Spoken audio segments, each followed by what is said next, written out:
There is a fear many people carry without ever naming it. It doesn't announce itself loudly. It doesn't show up as panic or obvious anxiety. It's quieter than that. It's the fear of being too much, too sensitive, too emotional, too intense, too present. You may not say this out loud. You may never have thought about it in these words, but you feel it every time you hold something back, every time you lower your tone, every time you decide not to say what you were about to say. This fear doesn't shout. It doesn't demand. It whispers. It shows up when you hesitate before expressing how you feel, when you ask yourself if you're exaggerating, when you edit an emotion before allowing it to exist, when you reduce what you feel so others won't feel uncomfortable. It's not that you lack emotions. It's that you learn to measure them. You learn to observe them from a distance, to evaluate them, to filter them before letting them come out. And most of the time, you don't even know why. This space is not here to push you to express everything without limits. It's not here to tell you to just be yourself. We're not here to romanticize emotional intensity. We're here to understand, because no one develops a fear of being too much without a story behind it, without early experiences that taught them that expression had consequences. Maybe when you were younger, your emotions weren't well received. Maybe you were sensitive in an environment that didn't know how to hold that. Maybe you learned very early that feeling deeply was a problem. Perhaps you were told you were exaggerating, that you were too dramatic, that you needed to calm down, or maybe nothing was said at all, and that silence taught you even more. You learned to read the room, to notice when something shifted, to sense when you were crossing an invisible line, and slowly, without realizing it, you began to make yourself smaller, not because you weren't valuable, but because you needed to belong. The fear of being too much doesn't come from excess. It comes from limits that someone else set, openly or silently, round what you felt, round what you expressed, round what you needed. Over time, those limits stopped being external. They became internal. Today, no one needs to tell you to lower your intensity. You do it yourself. Before speaking, you hesitate. Before feeling, you regulate. Before showing up, you wonder if it's too much. This fear doesn't protect you from rejection. It protects you from the memory of rejection. From that moment when being yourself created discomfort. From that experience where expressing a need led to distance. From that early feeling that, to keep the connection, you had to shrink. And so, the silent fear settles in. It doesn't stop you from living, but it limits you. It doesn't isolate you completely, but it keeps you contained. It doesn't break you, but it makes you cautious with yourself. Many people live this way for years without realizing it.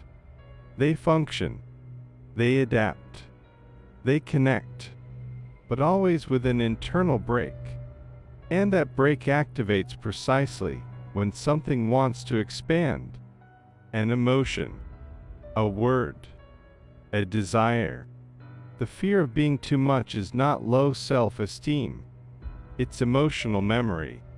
Memory of moments when being fully yourself wasn't safe. Memory of relationships where intensity had to be managed. Memory of environments where sensitivity didn't have space.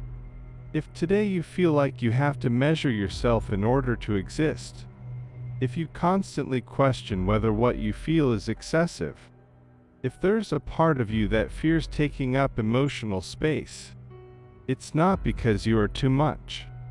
It's because you learned how to protect yourself. And in this episode, we're going to look closely at that fear. With respect. With care. Without forcing you to change. Because only by understanding where this fear comes from can you begin to loosen it. Without feeling like you're putting yourself in danger. The fear of being too much rarely presents itself in an obvious way. It doesn't arrive as a clear thought or a conscious belief. Most people don't wake up one day thinking, "I'm afraid of being too much." Instead, it settles quietly into daily life, into habits, into pauses, into small internal negotiations that happen so often they begin to feel normal. It lives in hesitation, in the moment you reread a message before sending it, in the sentence you soften before speaking, in the decision to stay quiet about something important because it might feel like too much. At first glance, this looks like emotional intelligence, like consideration, like maturity, and in many cases, it is. But beneath that careful presence, there is often something else operating, a constant monitoring of your own emotional volume, as if a part of you is always asking, silently and automatically, "Is this acceptable? Is this too much for them? Will this make things uncomfortable?" This internal questioning doesn't come from the present moment. It comes from memory. Not always conscious memory. Emotional memory. It was shaped in moments when your emotional expression changed the atmosphere in the room, when something tightened, when attention withdrew, when closeness suddenly felt fragile. For many people, this happened early in life. They were sensitive children in environments that were emotionally limited, not necessarily abusive, not necessarily chaotic, just constrained. Places where emotions were inconvenient, where intensity created tension, where no one knew how to hold what was being expressed. In those spaces, no one needed to say, "Don't feel so much." The message was felt. Children learned through attunement, through facial expressions, through tone of voice, through what happens after they express something. A child doesn't need explanations. The body registers everything. It learns which emotions bring connection, which ones bring withdrawal, which ones create discomfort. And slowly, the system adapts. If expressing sadness creates distance, sadness is softened. If joy feels disruptive, joy is muted. If anger threatens connection, anger disappears inward. Over time, the child becomes skilled at reading emotional climates, at anticipating reactions, at adjusting before anything goes wrong. This skill often gets praised later in life. "You're so empathetic. You're so easy to be around. You're very balanced." And again, none of that is false. But what often goes unnoticed is the cost of that balance. Because balance achieved through constant self-monitoring is not rest. It's vigilance. The fear of being too much turns emotional presence into a performance. Not in a dramatic sense, but in a subtle one. You don't perform emotions you don't feel. You perform restraint. You learn how to not say things, how to not show reactions, how to stay within an invisible emotional limit. And eventually, this becomes automatic. You no longer notice the moment when you stop yourself.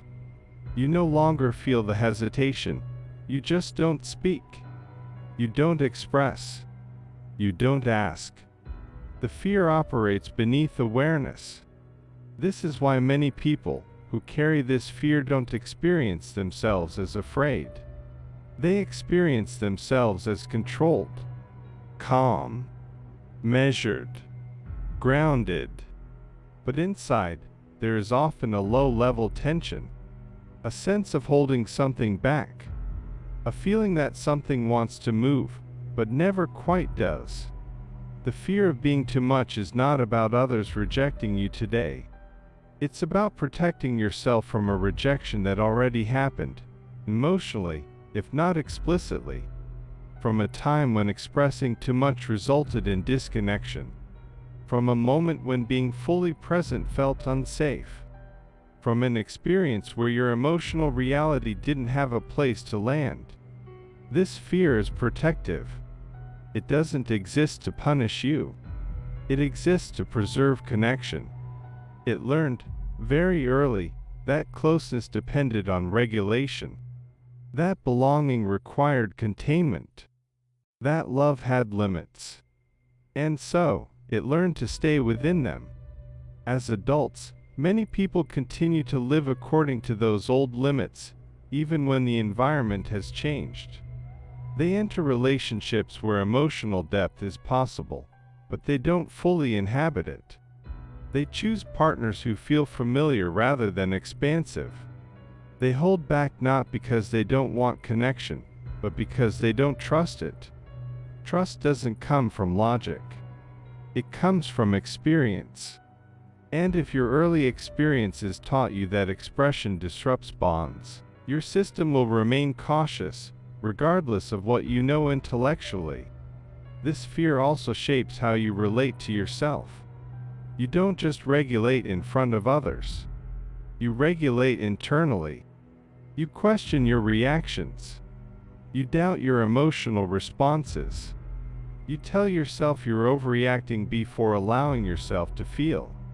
Over time, this creates a split between what you feel and what you allow, between your emotional truth and your emotional permission. Many people describe this as feeling muted, not empty, not disconnected, but reduced, as if life is happening through a filter. The fear of being too much also intersects with cultural narratives. We live in a world that often glorifies independence over interdependence, strength over vulnerability, self-sufficiency over need. In that context, needing becomes weakness. Intensity becomes excess. Sensitivity becomes liability. So the fear finds reinforcement everywhere. It becomes easier to believe that asking is too much, that wanting closeness is too much, that feeling deeply is too much. But human connection does not grow through emotional minimization. It grows through presence. And presence requires space. When fear dominates, emotional life becomes contained, controlled, and orderly, but also restricted. Nothing overflows. Nothing disrupts. Nothing risks. And slowly, quietly, a question begins to emerge. Where am I in all of this? Not in an existential sense. In a lived one. Where is my voice? My desire? My emotional truth? This episode is not about encouraging emotional excess. It's not about abandoning discernment. It's not about expressing everything all the time. It's about understanding why the need to reduce yourself became necessary, and why it may no longer be. Because only when you understand the origin of this fear can you begin to differentiate past from present, protection from limitation, care from self-erasure. And from there, something else becomes possible. Not a sudden transformation, not a dramatic shift, but the beginning of a new internal relationship. One where being present no longer feels like a risk. The fear of being too much is not a personality flaw. It is not something you were born with. It is not a character defect, nor a lack of confidence. It is relational.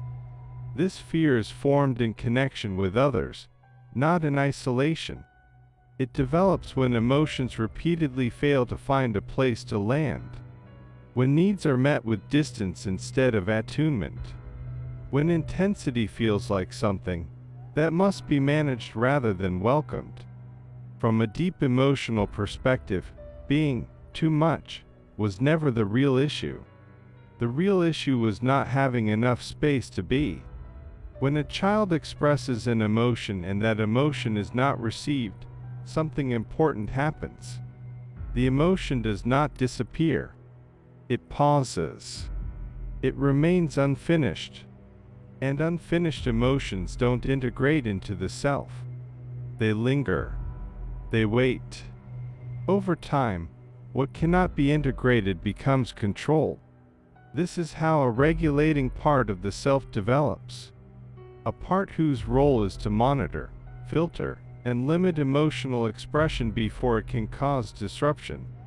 This part is not hostile. It is protective.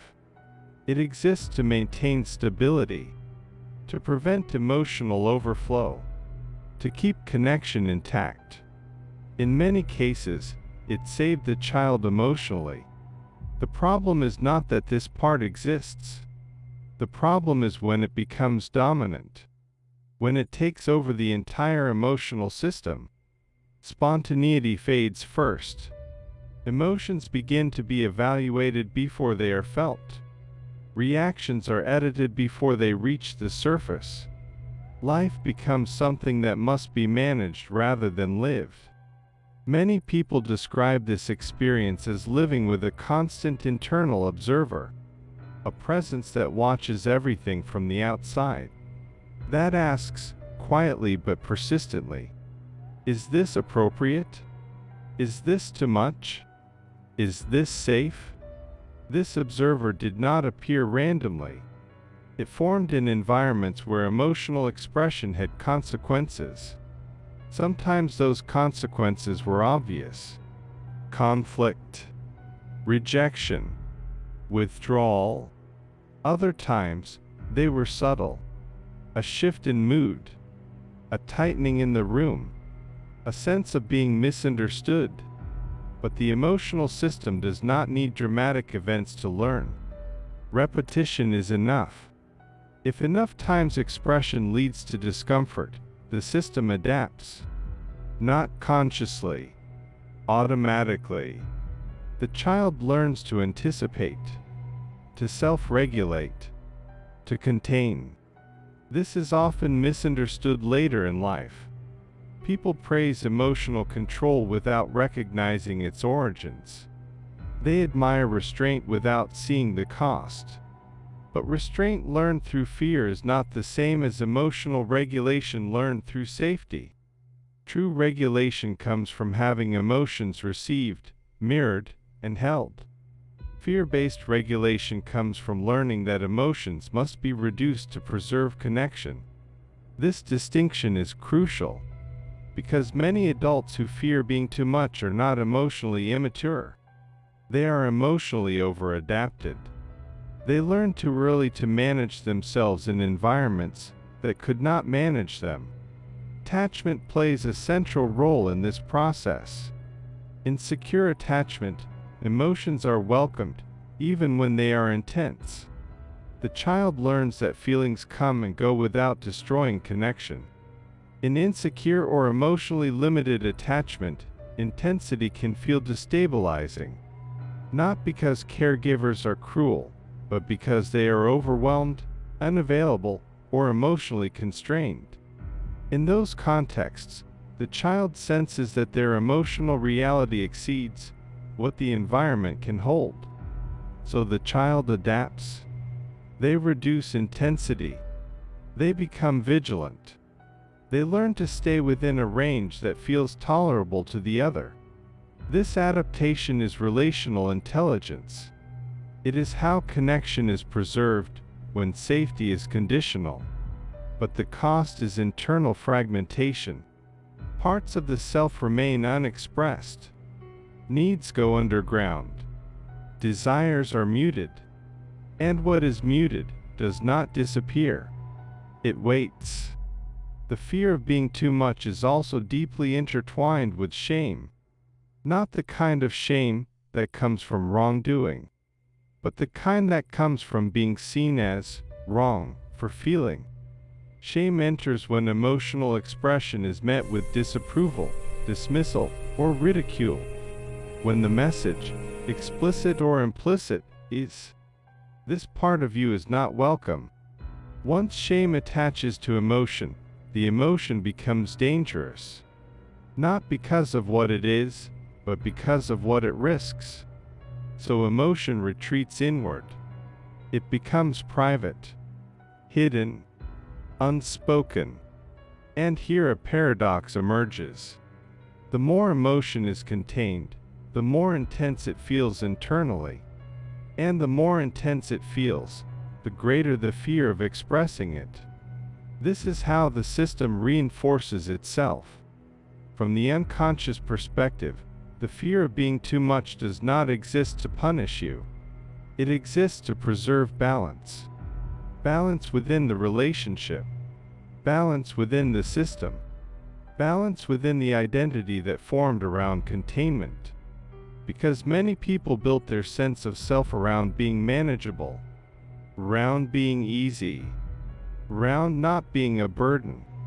They became the one who understands, the one who adapts, the one who doesn't ask for much. And that identity brought belonging. Letting go of the fear of being too much doesn't just threaten expression. It threatens identity. Who am I if I don't regulate myself this way? What happens to my relationships if I show more? What happens if I need? These are not conscious questions. They live beneath awareness. And they keep the fear in place. Many adults who carry this fear feel an underlying exhaustion they can't fully explain.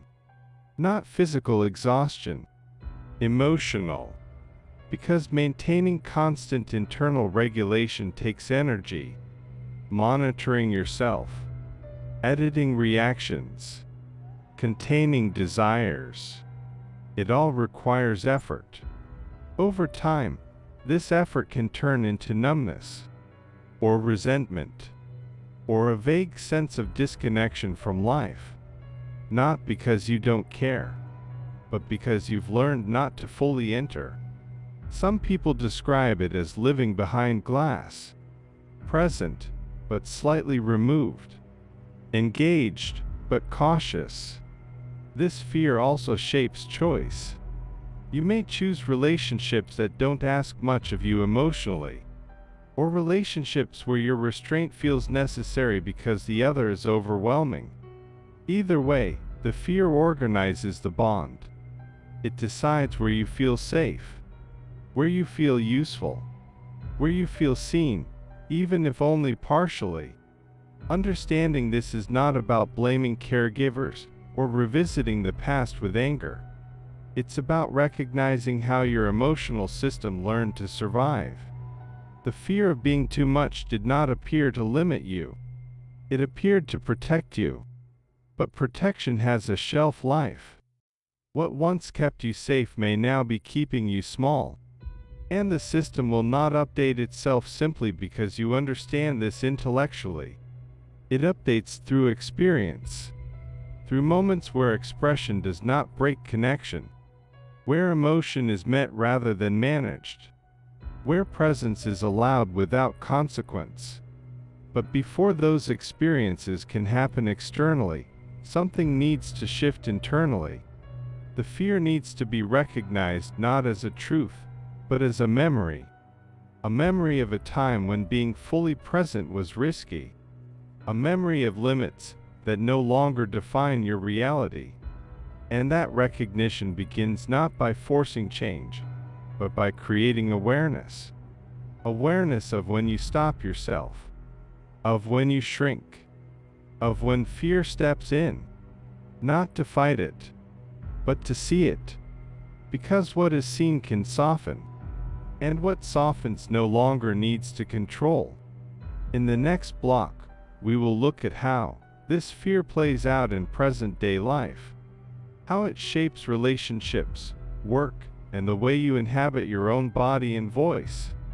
Because only by seeing its impact now can you begin to choose something different, slowly, carefully, without putting yourself at risk. In adult life, the fear of being too much rarely shows itself in obvious ways. It doesn't usually sound like, "I'm afraid." It sounds like reason, like maturity, like emotional control. From the outside, many people who carry this fear appear grounded, thoughtful, and stable. They are often described as calm, easy to be around, emotionally intelligent. And none of that is untrue. What remains unseen is the internal work required to maintain that image.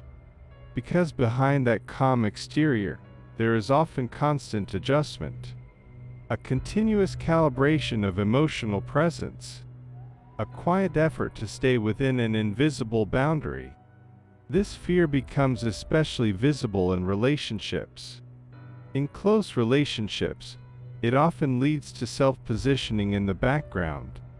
You listen carefully. You attune deeply. You make space for the other. But you rarely take up space yourself. Your emotions are filtered before being shared.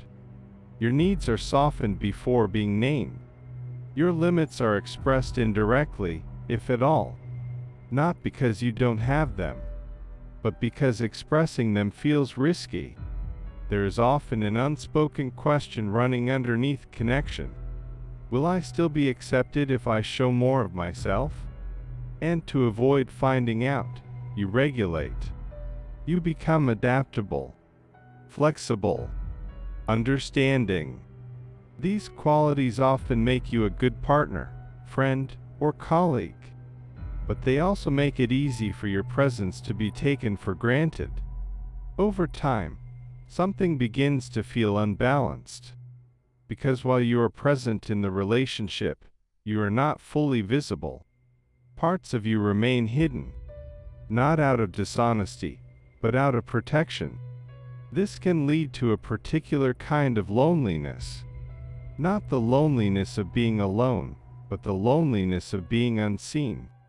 You are with others, but not fully met. Connected, but not fully known. In some cases, the fear of being too much leads people to choose emotionally distant relationships. Partners who don't ask for much. Connections that remain safe because they never go too deep. These relationships can feel stable at first, predictable, contained. But over time, they can feel empty, because a part of you longs to be engaged more deeply, to be responded to be felt. In other cases, the opposite happens. You may find yourself drawn to emotionally intense or demanding people who take up a lot of emotional space. In these dynamics, your fear of being too much finds a role. You become the regulator, the stabilizer, the one who holds everything together. Your containment feels necessary, even virtuous. But again, the cost is the same. Your own emotional needs remain secondary. In both patterns, the fear organizes the relationship. It decides who you choose, how close you allow things to become, what parts of yourself you bring forward. This fear also extends into professional and social life. In work environments, it may show up as difficulty speaking up, as hesitation before sharing ideas, as reluctance to assert boundaries or advocate for yourself. You may feel the need to justify your needs excessively, to explain yourself too much, to soften your position so it doesn't feel demanding. Saying, "This matters to me," can feel uncomfortable. Saying, "This doesn't work for me," can feel like asking too much. So you adapt. And again, adaptation has consequences. The body often becomes the place where this fear is expressed. Through chronic tension, fatigue, a sense of carrying weight internally. Because emotional containment requires energy. Holding yourself back takes effort. Monitoring your reactions takes focus. Editing your presence takes time. Over time, this can lead to burnout, not from doing too much, but from holding too much in. Even when you are alone, the fear doesn't disappear. You continue to regulate internally. You question your emotions. You second-guess your reactions. You tell yourself you're overreacting before allowing yourself to feel. You minimize before you listen. This creates distance from your own inner experience. Many people describe a sense of being disconnected from themselves. Not numb, but muted. As if their emotions exist behind a wall. Present, but restrained. This fear becomes especially active during moments of expansion. When something good begins to grow. A relationship deepens. A project starts to succeed. A desire becomes clearer. Just as life invites you to take up more space, the fear steps in. Not as panic. As caution. Thoughts like, don't get carried away. Don't expect too much. Don't make it a big deal. This is not self-sabotage in the dramatic sense. It is self-protection. The system is trying to prevent loss. Loss of connection. Loss of stability. Loss of the identity built around being manageable. Because for many people, being not too much became central to who they are. It is how they learn to belong. How they learn to be loved. How they learn to stay safe. Letting go of this fear doesn't just mean expressing more. It means risking a shift in identity. Who am I if I no longer hold myself this way? Who am I if I take up more space? What happens to my relationships if I change? These questions don't live at the level of conscious thought. They live in the nervous system. And the nervous system prioritizes safety over growth. So it chooses familiarity. Even when familiarity is limiting. This is why change feels difficult even when you know it would be healthy. Even when you understand the pattern intellectually. Because the fear is not responding to logic. It is responding to memory. Memory of moments when expansion was followed by loss. When expression led to withdrawal. When being fully present felt dangerous. Understanding this reframes the struggle. It's not that you're afraid of growth. You're afraid of what growth once cost you. And that fear deserves respect. But it also deserves updating. Because what protected you in the past may now be preventing you from experiencing deeper connection, greater authenticity, and a fuller sense of self. Recognizing how this fear operates in your present life is not about pushing yourself to change overnight. It's about becoming aware of the moments when you shrink, when you stop yourself, when you choose safety over presence. Not to judge those moments, but to notice them. Because awareness creates space, and space allows choice. In the final block, we'll focus on integration, on how to begin relating differently to this fear, not by eliminating it, but by listening to it in a new way, so that being present no longer feels like a threat, but a possibility. If you're still here, I want you to hear this clearly. You are not too much. You never were. What happened is something else. At some point in your life, you learned that in order to stay connected, you had to reduce yourself. That in order to belong, you had to be manageable. That in order to keep love close, you had to keep parts of yourself quiet. That learning was not a mistake. It was a response. A response to an environment that could not hold your emotional intensity. A response to relationships with invisible limits. A response to moments where expression changed the atmosphere, where your feelings felt like a problem instead of a truth. This is why the fear of being too much is not a defect. It is an old strategy, a form of protection that once worked. The problem isn't that you developed it. The problem is living from it forever. Because your life is not the same now. Your resources are not the same. Your choices are not the same. But your nervous system still responds as if the old danger were present. And that does not change through willpower. It doesn't shift just because you tell yourself, it's fine. It doesn't transform through forcing yourself to be more expressive. It transforms differently. It begins when you stop fighting the fear and start understanding it. Not as a truth about who you are, but as a memory of what you lived. You don't have to eliminate the fear of being too much. You have to change your relationship with it. Instead of obeying it automatically, you can begin to listen to it. With gentleness. Ask quietly, what are you trying to protect right now? What are you afraid would happen if I showed more of myself? Is this moment truly the same as the one you were created in? Sometimes, even asking those questions creates a small separation between past and present. You don't need to become excessive. You don't need to expose everything. You don't need to overwhelm others with your emotions. You simply need permission to exist a little more, to take up a little more space internally, to stop minimizing your feelings before you've even heard them, to stop correcting yourself the moment emotion rises. Because the first place you can stop shrinking is inside your own mind. You may not be ready to show more of yourself to others yet. And that's okay. But perhaps you can begin by not abandoning yourself internally, by not calling yourself dramatic, by not telling yourself you're too sensitive, by not treating your own needs as unreasonable. That alone is an act of presence.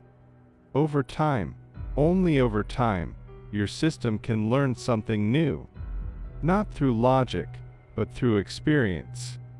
Experience where expression does not break connection, where emotion is met instead of punished, where being present is allowed without consequence. This doesn't have to be dramatic. It happens in small moments. In a conversation where you say one honest sentence and the other person stays. In a relationship where you set one boundary and the connection doesn't collapse. In a moment where you feel deeply and nothing terrible follows. These moments teach your nervous system safety. And safety is what allows the fear to soften. Because the fear of being too much is not stubborn. It is loyal. It is loyal to survival, to belonging, to the belief that love has conditions. When you give your system repeated proof that love can hold more, the fear begins to loosen. You also don't have to erase your sensitivity. Sensitivity is not the problem. It is depth. It is perception. It is the ability to feel what others avoid. The fear formed because that sensitivity didn't have a safe place to land. But when sensitivity is held, it becomes connection. It becomes authenticity. It becomes a fuller way of living. You don't need to become less. You need to become safer with yourself. And if right now you still feel the fear, it doesn't mean you're failing. It means your system is doing what it learned to do. Notice that with compassion. You are not too much. You are not difficult. You are not a burden. You learned to shrink because shrinking kept you connected. But you are allowed to grow now. Slowly. Carefully. Without forcing. And each time you allow yourself to take up a little more space inside your own life, something in you will recognize that you no longer have to protect yourself so fiercely. You are not too much. You were careful. And now, perhaps, you can also be free.